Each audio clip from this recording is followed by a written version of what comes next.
इस बात को 8 साल हो चुके हैं।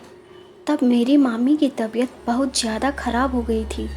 वो उल्टी सीधी हरकतें करती थी और किसी को भी कुछ भी बोल देती थी। हमने बहुत से डॉक्टर्स को दिखाया लेकिन कुछ फ़ायदा नहीं हुआ। फिर हमारे ही किसी रिश्तेदार ने हमें बताया कि इन पर चुड़ैल का साया है और इन्हें बालाजी ले जाना पड़ेगा।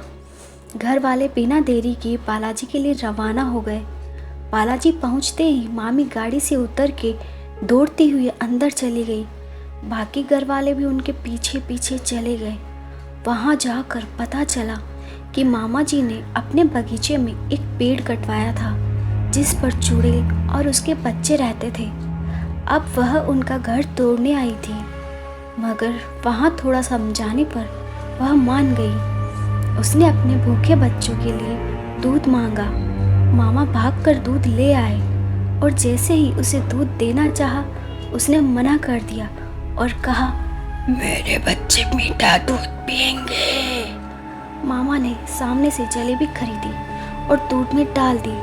इसके बाद चुड़ैल ने जंगल में पेड़ लगाने को कहा और साथ ही साथ 4 साल तक रोज उसके नीचे दूध रखने को कहा।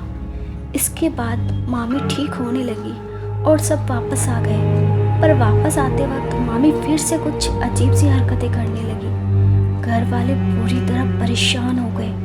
पूछने पर पता चला कि अब ये किसी और भूत का साया है। उसने बताया कि मेरे मामा को कुछ साल पहले एक सपना आया करता था। सपने में उनसे एक आदमी पानी मांगा करता था। भूत ने बताया कि वो वही आदमी है। इसके बाद क्या हुआ, काफ़ी पूछने पर भी किसी ने कुछ नहीं बताया, मगर मामी बिल्कुल ठीक थी, जिसकी सबको अब तसल्ली थी। धन्यवाद।